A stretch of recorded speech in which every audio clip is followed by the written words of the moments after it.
Este programa presenta opiniones políticas de los presentadores e invitados. TVGT Noticias no asume responsabilidad por las opiniones expresadas que no reflejan necesariamente nuestra postura. TVGT Noticias, la verdad hecha noticia. En la línea de fuego, con Scarlett Caseros y Héctor Palacios. Prepárate para el análisis más directo, las opiniones más encendidas y los temas que arden en la agenda nacional. Súmate al debate en la línea de fuego, donde la verdad quema. Queridos amigos, bienvenidos una vez más a su programa En la línea de fuego. Hoy lamentablemente no nos acompaña Scarlett Caseros, pero no se desespere, que en la próxima edición seguramente estará con nosotros. Hoy tenemos el gusto de poder saludar a Juan Diego Godoy Escobar, una persona con mucha trayectoria. Voy a tener que leerlo porque es demasiada la información que tenemos sobre él. Creo que un currículum así de grande es un poco difícil que uno se lo aprenda. Para empezar, querido Juan Diego, mis felicitaciones. Juan Diego ha trabajado por más de 10 años como periodista, escritor y editor, no solamente en América, sino también en Europa. Entre las cosas que podemos mencionar, él fue reportero de Prensa Libre, también ha trabajado para Emisoras Unidas y para República. Dirigió la edición digital del diario El Periódico, del que también fue columnista y editor de la sección de opinión. En Italia fue reportero de televisión para un medio de Roma, Rome Reports, que reporta exclusivamente información de la Ciudad del Vaticano y Roma. Y en España, posteriormente en México, fue reportero el diario El País. Es en donde escribió la sección de tecnología, sociedad y política. Además de esto, y esto ya vamos a entrar un poco más con su currículum a la hora de ir desarrollando los puntos, porque ha asesorado a políticos guatemaltecos, especialmente en el 2019 y al 2023, y lo más interesante para nosotros es el famoso informe Godoy, que tiene esta faceta de periodista que él empezó desde el 2020, y es un proyecto que es muy interesante y hoy pues vamos a poder tener ciertos pormenores de ese proyecto acá, pero vamos a darle esa bienvenida. De veras es un gusto poder tenerte con nosotros. Lamentablemente hoy pues fue de forma virtual, pero eso no le quita valor a este programa. Sabemos de tus múltiples ocupaciones y por eso precisamente te agradecemos el espacio y que estés aquí con nosotros. Gracias, Héctor, a ustedes. Muchas gracias por el espacio en tan prestigioso medio y también por poder tener esta conversación, y seguramente para la siguiente será presencial, así que con gusto. Vamos a estar aquí juntos con Scarlett para el cafecito. Me parece muy bien. Pues bienvenido. Mira, es bien interesante cómo un periodista pues va desarrollando sus propios métodos de investigación. Hoy ya no es solo enterarme de la noticia y publicarla, que muchos lo hacen incluso sin siquiera contrastar la información, ¿no? Que lo leí en X lugar y ya lo tiro al aire. Pero en tu caso has estado trabajando en este informe Godoy, que para nosotros es muy interesante. Y quisiera que nos hablaras de qué impacto ha tenido este proyecto, de qué se trata, porque eso es algo importante que la gente debe saber, y qué impacto crees que haya tenido en el ámbito nacional como en el extranjero. Muchas gracias, perfecto. Sí, claro. A ver, el informe Godoy es el primer proyecto de periodismo sonoro en formato breve que surge en Guatemala. Y es el primero porque no habían antes de Informe Godoy. Teníamos, por supuesto, la radio, la televisión, los medios impresos y digitales, pero pocos habían, digamos, llegado al podcast, que es lo que se llama sonoro breve, es podcast, pero desde el lado de las noticias. Había mucho podcast sobre diferentes temas, programas de historia, incluso tal vez programas un poquito más allá hablando de análisis y más extendidos, las entrevistas, pero un programa que te resumiera las noticias en 10 a 15 minutos todos los días con una periodicidad formal y fija, no existía. Y este surge, fíjate, en 2020 por la pandemia. Yo en ese entonces estaba viviendo en España y mis familiares me decían, estás en España, ¿quién nos va a contar lo que está pasando aquí en Guatemala ahora? Y a alguien que le podamos creer y a alguien que que ponga su nombre y su apellido como garantía de que la información que nos está dando es certera. Porque hay mucha desinformación y mucha gente que se esconde detrás de sombrías o de paraguas con otros nombres y que nos está dando mala información. Entonces dije, bueno, vamos a crear un grupo de WhatsApp y por ahí les voy a empezar yo a mandar noticias que yo ya haya contrastado y verificado o que yo mismo escriba. Y así comenzó para mis familiares y amigos, y poco a poco el grupo se fue ampliando y poco a poco lo escrito pasó a ser visual y después pasó a ser sonoro. Y entonces la lógica del programa es como si tu periodista amigo de confianza te está mandando en una nota de voz las noticias más importantes del día, porque sabe que no todos tienen el tiempo de sentarse a consumir programas largos o el periódico de portada a contraportada, y entonces necesitan información express, pero que sea información verificable y sobre todo que provenga de alguien que se la juegue, que dé su nombre y su apellido con la información que está dando. Y eso es lo que yo hago en el podcast todos los días desde hace 5 años. Yo todo lo que digo lo he verificado, porque si no lo verifico, el problema que tengo es que el que queda como el desinformador, en caso de que la noticia sea falsa, soy yo. Y entonces, claro, el principal interesado en que la información sea verídica soy yo, porque lo que más valor tenemos es nuestro nombre y apellido. Eso me lo dijo un profesor por aquellos años en la universidad y me quedó grabado. Y bueno, gracias a Dios, pues bajo esta premisa el informe pues ha ido creciendo muchísimo. Tenemos 10,000 oyentes diarios en diferentes plataformas de mensajería instantánea como WhatsApp, Telegram, pero también en plataformas de podcast como Spotify, Deezer, Spreaker y demás. Y así hemos crecido. Es interesante, pero la mayoría de nuestros oyentes están entre Guatemala y Estados Unidos. Y luego llegamos mucho también a Europa, muchos oyentes en España, oyentes en El Salvador, en Honduras, Colombia, que son sobre todo pues guatemaltecos que están fuera del país, pero que les interesa seguirle la pista a Guatemala, porque claro, aquí han dejado a muchísimos familiares, empresas, proyectos y demás. Probablemente también estén viendo el futuro o el pasado de sus propios países con lo que está pasando acá con nosotros. Quería hacerte una pregunta al respecto. Fíjate que me gustaría que así brevemente nos pudieras decir una síntesis de por qué empezaste con este proyecto de periodismo y qué te hizo inclinarte al análisis político. Porque eso es algo importante, que realmente es donde más cuesta poner la cara, siento yo, más en un país como el nuestro, que la gente es muy mesiánica, ¿no? Le gusta el Mesías y si decís algo contra ese Mesías que ellos tienen, pues se vuelven en contra tuya. Ya sabes cómo se pone la gente cuando le tocas a la gente que a ellos les simpatiza, pues. Todos son malos menos de que ellos tienen ya fijado en la mente que es una buena persona. Contame. Los dioses de barro, los famosos dioses de barro. Correcto. Lo que sucede, Héctor, es que a los periodistas a veces se nos olvida que nuestra tarea no solo es informar, sino también explicar. Y de hecho, en un mundo en donde hay tanta información corriendo, lo que más se aplaude ahora o se necesita es la explicación. Y la explicación viene atada al análisis. No puede haber explicación sin análisis. Entonces, claro, el informe Godoy, digamos, de lunes a viernes, son las noticias, digamos, la información un poquito explicada, pero todos los viernes publicamos un análisis, ahí sí nos extendemos 20, 30 minutos para explicar el país y para explicar a veces, digamos, hechos coyunturales específicos, porque la gente necesita, todo va tan rápido que la gente sí necesita hacer una pausa y comprender por qué está pasando tal situación. Y cuando la gente comprende el porqué de las cosas, entonces toma mejores decisiones para incluir en el para qué. Eso es interesante. Y nosotros hemos visto mucho eso y por eso, digamos, yo hago hago mucha salvedad en apoyarme en el análisis político. Un periodismo político, digamos, no puede estar separado del análisis político. Necesitamos informar, pero también explicar. Excelente, excelente. Fíjate que hay algo importante aquí.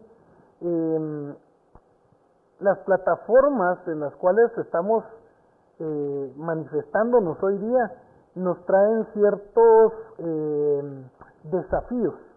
Y para Guatemala creo que el desafío más importante es la desinformación y cómo luchar contra ella. El otro día estaba escuchando en redes sociales una señora que juraba y perjuraba que este gobierno ya había entregado 800 mil millones de quetzales a las municipalidades. Yo quisiera saber dónde, cuándo, a quién se los dieron, por qué no se ejecutan. Pero es información que viene, es desinformación que viene de medios afines al gobierno o de mismos funcionarios que están apegados al gobierno actual.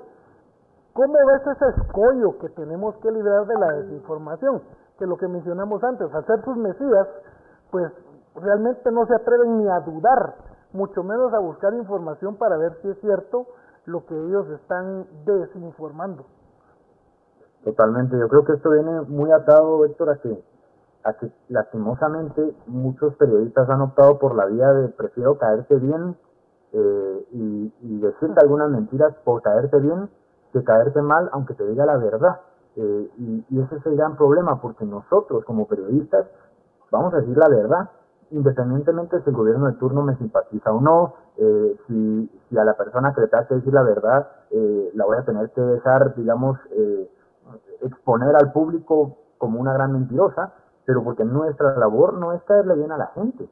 Para caerle bien a la gente hay otras profesiones. Nuestra labor es fiscalizar y que prime la verdad, ¿no? Y a veces la verdad será incómoda, a veces la verdad gustará muchísimo, a veces la verdad será la versión más aburrida de los hechos, pero la verdad es la verdad, independientemente de si nos gusta o no. Y eso es lo importante, la verdad hay que quitarle el gusto, ¿no? Porque la verdad no viene, no se va a dar porque mi ideología es tal, y entonces pues mi ideología se adapta, o la verdad se adapta a mi ideología. No, al contrario. O sea, la verdad es la verdad, no entiende ideologías, de modas, de sexos, de edades. La verdad es la verdad, y si está lloviendo, está lloviendo. A lo mejor, claro, para el campesino que esté lloviendo le va a servir muchísimo porque ha sido unos meses de sequía horrible.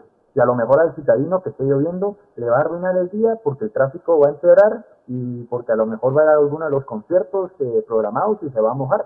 Pero eso no quita que la verdad y el hecho sea que está lloviendo. ¿Cómo te afecta? Esos son, como diríamos aquí en Guatemala, otros 100 pesos. Pero la verdad, y nosotros tenemos que defender cómo la contamos y que todos entiendan que está lloviendo, por ejemplo.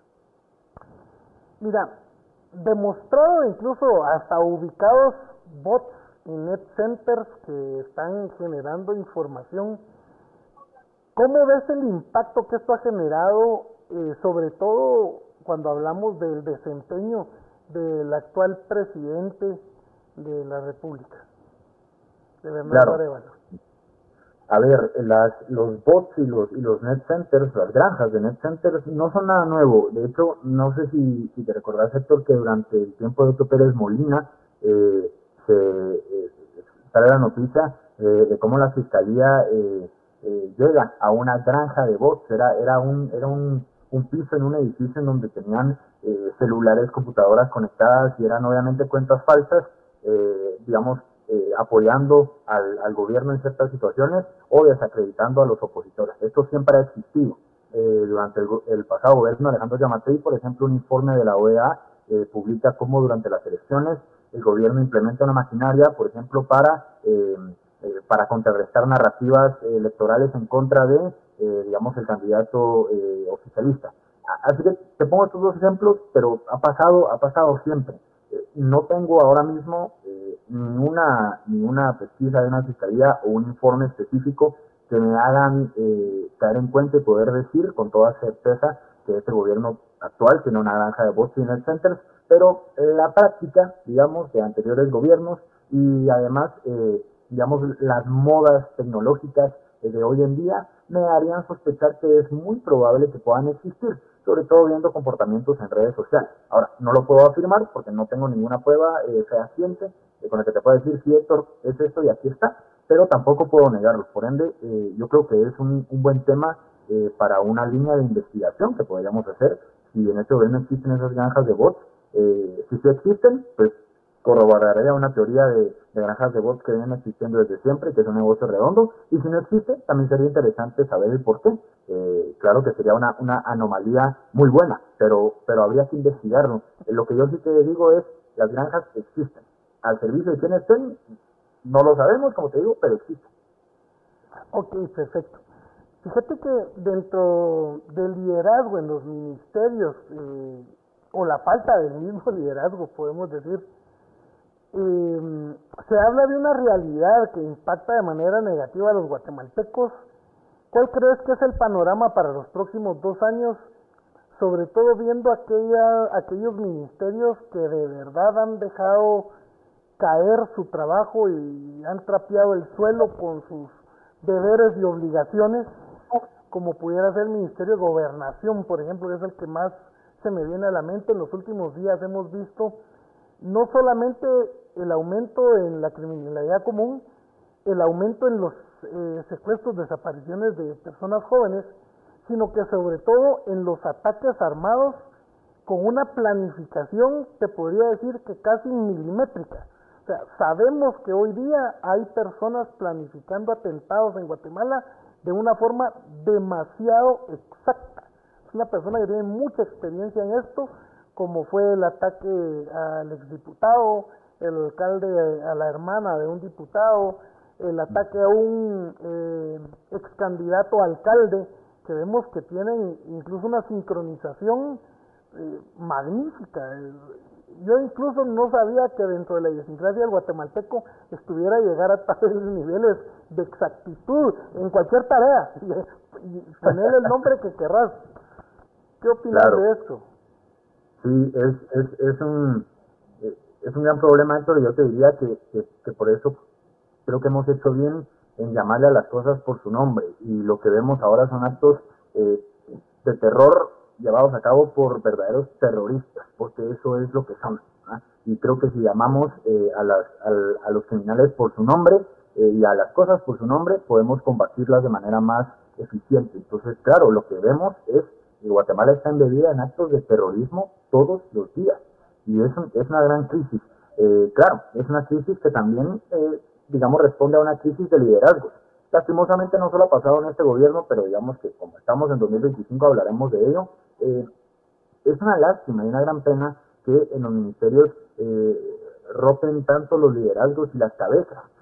Han habido tantos cambios ministeriales que incluso algunos ya han perdido la cuenta de cuántos viceministros, ministros, incluso digamos personas debajo de los escalafones han ido rotando. Cuando hay demasiada rotación no hay estabilidad, y como no hay estabilidad no hay posibilidad de planificación a largo plazo. Es un poquito lo que tenemos en este país cada 4 años, que se oprime el botón de restart, porque nadie tiene, digamos, un plan de gobierno a largo plazo, porque no existen partidos políticos serios, porque lo único que existen son figuras populistas que generan todo un movimiento político en torno a ellos, y cuando a ellos se les acaba la fiesta, se acaba el proyecto político. Entonces, toda esta crisis que vemos ahora, te digo, yo la ataría a la crisis política que tenemos, a la crisis de continuidad, porque claro, estos programas, digamos, de seguridad, algunos muy buenos, implementados por exministros, se acaban, quedan en el olvido, o no les dan continuidad cuando entra el siguiente gobierno, o incluso siguientes ministros a la cabeza, sobre todo de un Ministerio de Gobernación que es tan importante. Entonces, ese es uno de los grandes problemas. Cuando hay desorden en la cabeza, pues abajo hay fiesta, ¿verdad? Cuando no está el gato, los ratones hacen fiesta, y hemos dejado que los ratones, que ahora son terroristas, hagan fiesta en este país, y de hecho sean los que controlan, paradójicamente, las instituciones que deberían encerrarlos a ellos y controlarlos a ellos, como el sistema penitenciario, las cárceles, incluso algunos juzgados. Entonces es una lástima, pero todo esto está encadenado, no es un problema aislado. Ok, perfecto. Tenemos unos minutitos ahí para poder hablar de algo importante, que es el análisis del impacto que ha tenido la forma de liderar de Samuel Pérez, pese a los señalamientos de usurpación. Y cae como anillo al dedo porque recién mencionaste una palabra importante: populismo. Vemos que sale presumiendo de que gracias a las acciones tomadas al contratar a UNOPS, se ahorraron en un año 76 millones de quetzales en corrupción. Estamos hablando de 102,000 millones de quetzales que fue la comisión. Estoy hablando solo de la comisión que se le pagó a UNOPS, con lo que hubiéramos podido pagar 13 años de corrupción. Nos hubiera salido más barato pagar 13 años de corrupción que ahorrarnos este año de corrupción, ¿verdad? Y eso para mí es algo populista, ¿verdad? Entonces, ¿qué opinión te merece este comentario que te estoy haciendo? ¿Cómo lo visualizas? Yo me iría, digamos, para tratar un caso específico, me iría al tema de los liderazgos, y yo creo que es muy interesante que tomemos en cuenta el liderazgo de Samuel Pérez. Desde mi perspectiva, como analista político, digamos, considero que uno de los grandes errores del actual gobierno ha sido haber permitido ese divorcio en la misma bancada. Que lastimosamente lo único que nos confirma ese mismo divorcio es que ni en la izquierda, ni en la derecha, ni arriba, ni abajo, se comprende lo que es el verdadero liderazgo y lo que es la agenda nacional. Porque esta pelea que hemos visto nosotros entre Semilla y los ahora denominados raíces es una pelea de egos, y simplemente es un pleito de ver quién es el que gana, quién es el que pone la cara, quién es el más importante. Y a mí, como guatemalteco, que pago mis impuestos y que les pago el salario, porque yo creo que eso lo tenemos que ir repitiendo siempre, me preocupa y me entristece muchísimo porque veo discursos en donde se habla de un proyecto país, de una agenda de largo plazo, pero en las acciones esos discursos se difuminan, y lo único que veo son peleas de egos entre dos cabezas, entre dos representaciones. Y lo que más me llama a mí la atención es cuál es la lógica y el sentido de, estando el gobierno gobernando, su bancada decide partirse en dos y pelearse entre ellos, si de por sí ya era un gobierno muy debilitado. Entonces, a mí no me hace lógica, no hay una lógica política, digamos, en esta división. Se habla de pragmatismo y sí, pues quizás pudieron haber sido muy pragmáticos para buscar otro vehículo político que les permita competir en 2027. La libertad de hacerlo lo tienen, pero hubieran, no sé, negociado más, que entre todos se sumaran a ese barco, porque ¿qué es lo que pasó? Se suma la mitad, la otra mitad se queda afuera, y luego lo tienes en discusión como esta, la del artículo 9 de la reforma a Nadia, a las alianzas público-privadas, en donde se dividen y se atacan entre ellos. Entonces, prácticamente ellos mismos se están evaporando en su función política y en su capital de poder, y le están dejando todo muchísimo más fácil a la oposición, te diría. Pues ojalá que así sea. Por favor, no te me movas de ahí, y usted que está en casa tampoco, porque regresamos después de este pequeño corte comercial.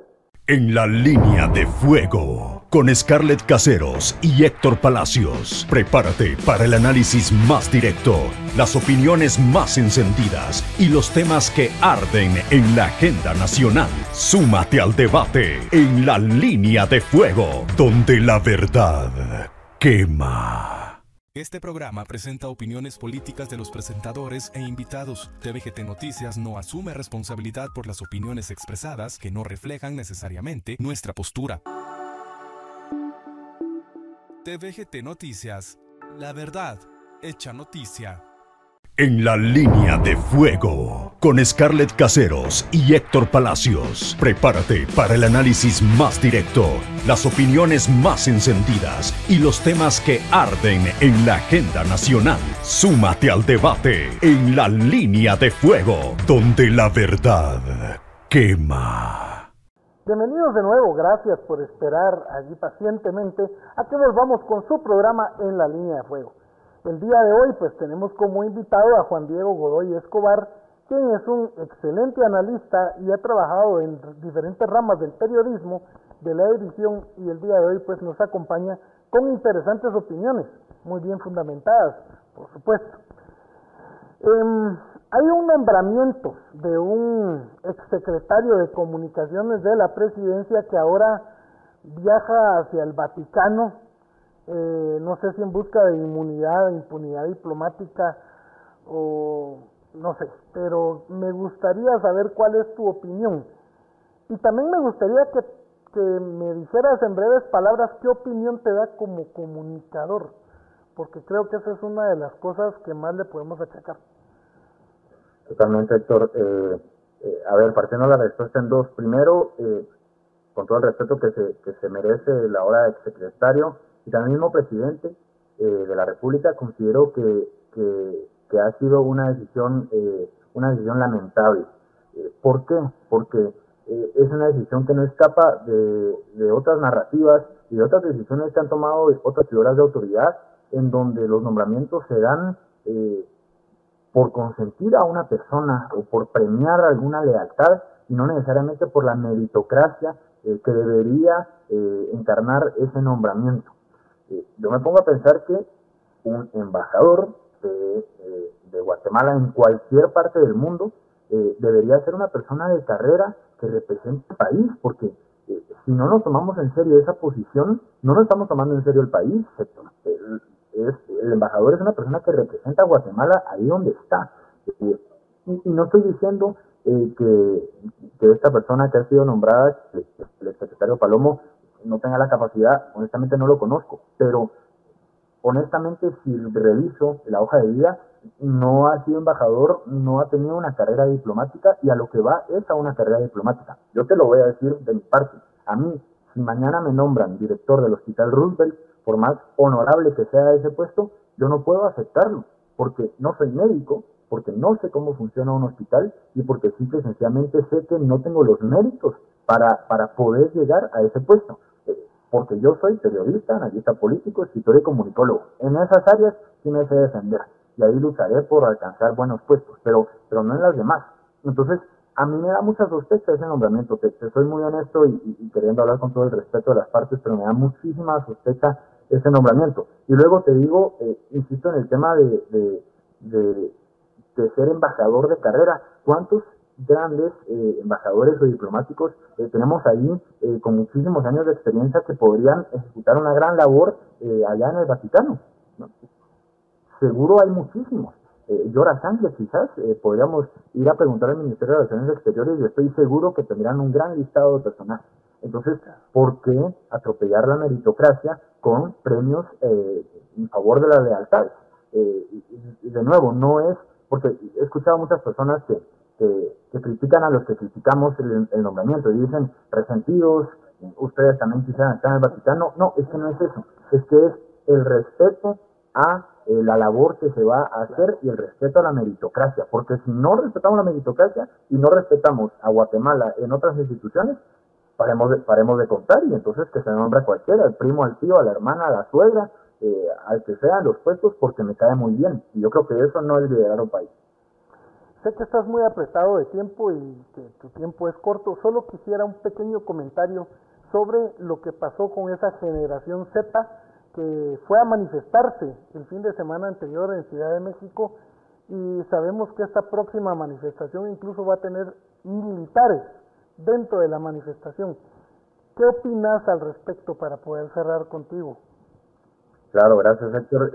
Me parece que lo que estamos viendo en México hay que prestarle muchísima atención, porque yo creo que el derecho a manifestar pacíficamente está garantizado en la Constitución mexicana, como lo está aquí en la Constitución guatemalteca, pero que la reacción tan atroz que han tenido las fuerzas del orden mexicanas, sobre todo en contra de la manifestación que hubo el pasado 15 de noviembre, es desmedida y es antipacífica. Ignoro, no estaba ahí necesariamente, pero me he documentado bastante, he visto videos, declaraciones de diversas fuentes, y considero que es un atropello a la libertad de expresión, pues el haber buscado silenciar a estos jóvenes que algo tenían que decir, porque mira, esto, llenar el Zócalo mexicano no es llenar una salita de reuniones de 20 personas. Llenar el Zócalo mexicano es un fuerte mensaje. Y no solo fue el Zócalo mexicano, entiendo que también fueron los otros, las plazas centrales de otras ciudades muy importantes. Hay que prestarle atención al mensaje que tiene que decir esta generación Z mexicana, y yo para el gobierno mexicano atendería muchísimas demandas que plantean, que no son demandas absurdas. Al fin y al cabo, la juventud es la que pone a los presidentes, y esta juventud de generación Z será la que vote en 2030, y el gobierno tiene que pensar muy bien cómo atiende a estos jóvenes en sus demandas, porque serán quienes le voten o no le voten en 2030. Y yo creo que como guatemaltecos tenemos que también observar esto con mucho detenimiento y aprender de cómo la represión desde los estados sigue siendo algo vigente, lastimosamente. La manifestación pacífica no se respeta, y lo malo es que esto produce que entonces haya gente que salga a manifestar de manera no pacífica o a raíz de los famosos bloqueos que vemos aquí en Guatemala, que también es ilegal y completamente inconstitucional. Entonces, yo creo que hay que prestarle muchísima atención a lo que sucede en el país vecino. Bueno, pues tu despedida únicamente, antes, tenemos que cerrar antes contigo, de cerrar el programa, te verás un gusto y ojalá podamos tenerte de nuevo acá con nosotros. Muchísimas gracias, Héctor, por la invitación y a toda tu audiencia, a la que respeto mucho. Muchísimas gracias. Los invito a que sigan la información en los canales en Informe Godoy también, y que cualquier cosa, pues ahí podemos seguir platicando para seguir analizando este país, que no es un país aburrido, es un país que nos da noticias todos los días y gracias a Dios es un país por el que vale la pena luchar. Ok, pues muchas gracias. No sé si querés decir en dónde podemos encontrar el Informe Godoy. Claro que sí, lo más fácil es ingresar a la página web informegodoy.com y ahí pues se les desplegarán una serie de logotipos de podcast o de aplicaciones en las que quieran recibirlo todos los días y solamente le dan clic y ya están suscritos, así que así de sencillo es. Querido amigo, un abrazo fuerte, mil gracias por estar con nosotros y esperamos verte muy pronto en un programa nuevo de En la Línea de Fuego. Pues Juan Diego tiene que retirarse, pero usted quédese porque aún tenemos más. Pues qué importante el poder tener estas informaciones contrastadas, confirmadas. Se dan cuenta ustedes como una persona realmente profesional en el periodismo vierte sus opiniones. La información que él tiene de primera mano y la que no tiene de primera mano, pues igual la comparte o la elimina o espera a tener esa confirmación, que es lo que todos los guatemaltecos deberíamos de hacer. Tanto si nos hablan en favor como si nos hablan en contra de las personas que actualmente están llevando a cabo un trabajo, a mi modo de ver, muy mediocre dentro del gobierno de Guatemala. Pero esa búsqueda de información es muy, muy importante. Cuando nosotros no buscamos la información por nuestra propia cuenta, no leemos, no investigamos, estamos condenados a creer lo que otras personas nos cuentan. Y eso es un problema. Yo quiero en este momento decirle cuál debe ser la clave para que nosotros estemos bien informados. Pregunte a sus padres, pregunte a sus abuelos cómo era el periodismo antaño. El periódico, los noticieros nos llenaban de información para que nosotros diseñáramos, para que nosotros calculáramos y evaluáramos nuestra propia opinión, formar nuestra propia opinión. Sin embargo, estamos viendo que hoy día ya nos dan la información masticada y con algún sesgo. Si bien no toda la información que sale mala del gobierno es cierto, pues la mayoría de la que sale buena tampoco lo es. Y basta con observar con nuestros propios ojos lo que está sucediendo en nuestro país.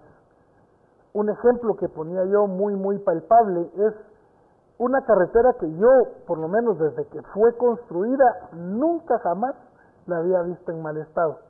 Y es el tramo que comunica Santa Lucía, Milpas Altas, con la antigua Guatemala. Desde que usted empieza a descender la Cuesta de las Cañas, de su lado izquierdo, usted ve un carril que está invadido por un derrumbe desde la época de los temblores. Señores, estamos a mediados de noviembre y no han podido ni quitar los escombros ni limpiar esa cuneta. Vemos que todas las bardas de seguridad que hay, que lógicamente han habido accidentes y se han deteriorado, pues no las han vuelto a poner. El día de ayer, antier, hubo lluvias que hicieron derrapar varios vehículos en esa ruta.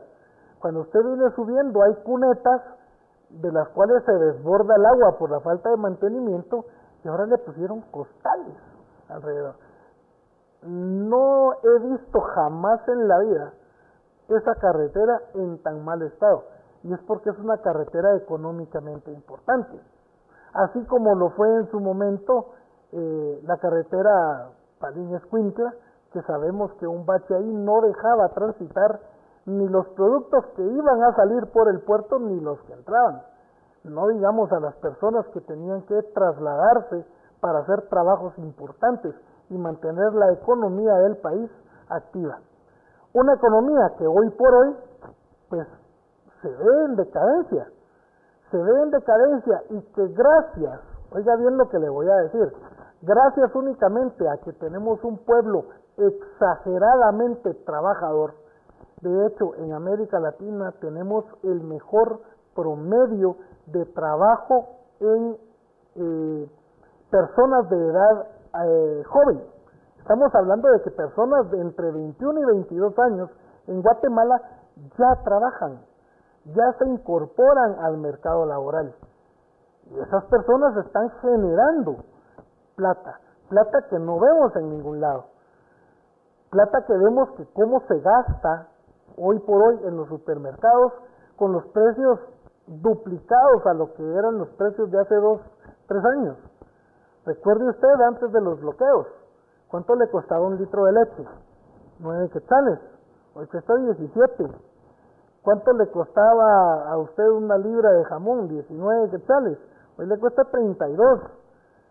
Piense usted en todos esos precios que han ido subiendo y que lamentablemente con el panorama que nosotros tenemos, pues no va a ir en reversa. Es más, si el presupuesto que está por aprobarse este año en Guatemala supera al del año anterior, que es lo que pretenden, sobre todo esa bancada disuelta o las personas allegadas al oficialismo, ¿cómo se va a pagar esa deuda? Si ya tenemos que son 162 millones de quetzales y la recaudación, la posibilidad de recaudación en Guatemala está en los 92 millones de quetzales, ¿de dónde van a salir esos 60 millones? Usted sabe, ¿será que vamos a encontrar el árbol en el cual nace y crece el dinero? Yo lo dudo mucho.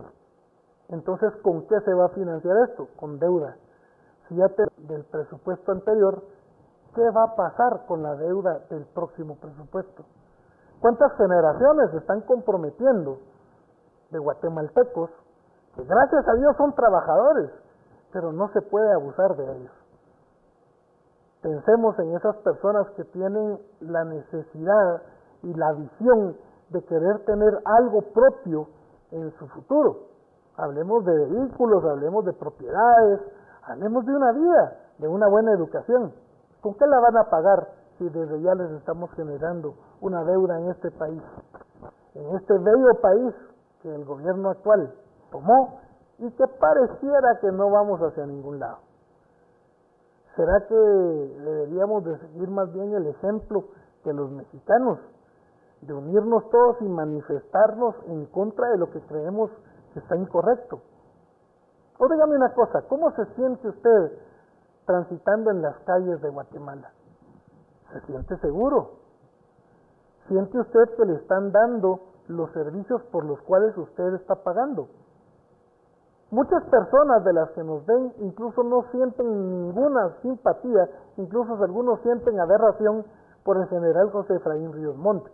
Pero yo quiero recordarle algo que él decía. Decía, usted es el que paga, usted es el que manda, usted es el jefe. Parece que se nos ha olvidado, porque no estamos dispuestos a exigir que se nos dé el mínimo que se nos tiene que dar en este país, que es garantías de seguridad, garantías de salud, garantías de educación. Y no digo con esto que nos lo regalen, no, que nos permitan acceder a estos puntos tan importantes. Lo que sí es obligación de este gobierno, y no digo deber, digo es su obligación, es cuidar que nosotros tengamos ese derecho y el respeto a ese derecho, por ejemplo el de la vida. Eso es obligación de este gobierno. Sin embargo, vemos que están desviviendo a la gente a mansalva en las calles de Guatemala. Tenemos derecho a la propiedad privada, que por cierto por ahí hay informes de que se está atentando contra ella.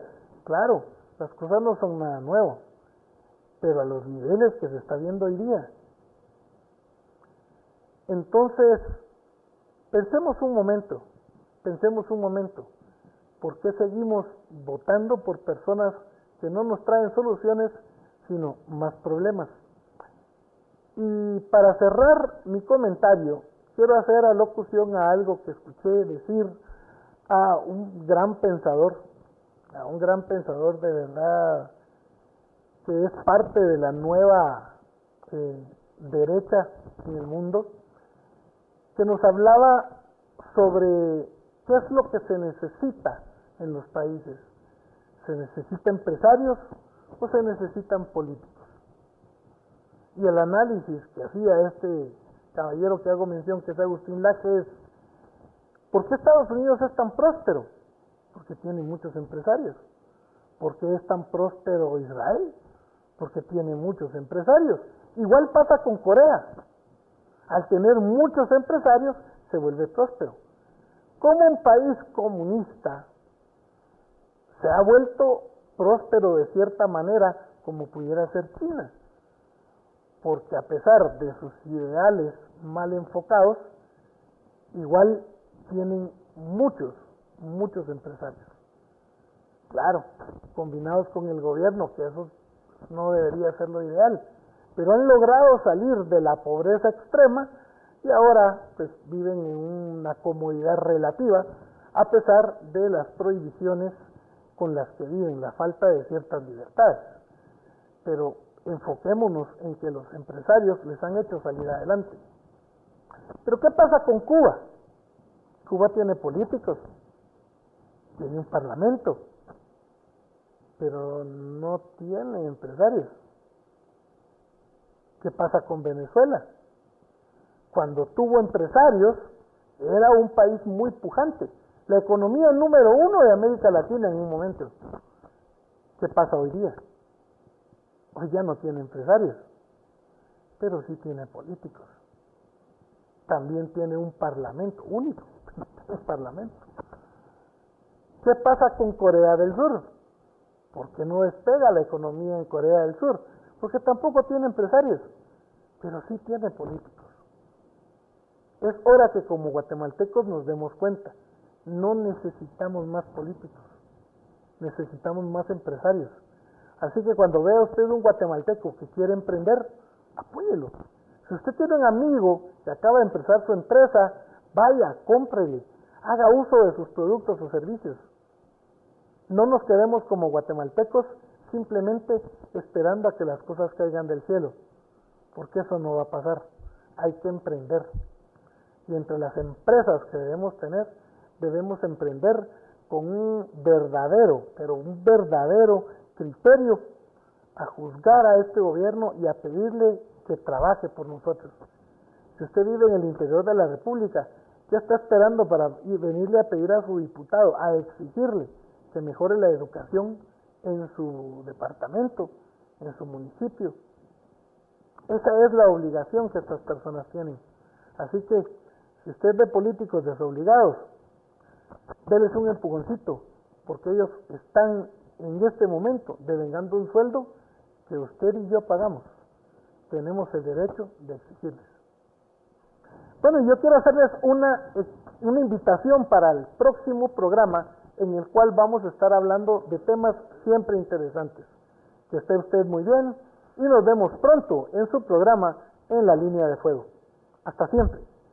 En la Línea de Fuego, con Scarlett Caseros y Héctor Palacios. Prepárate para el análisis más directo, las opiniones más encendidas y los temas que arden en la agenda nacional. Súmate al debate en la Línea de Fuego, donde la verdad quema.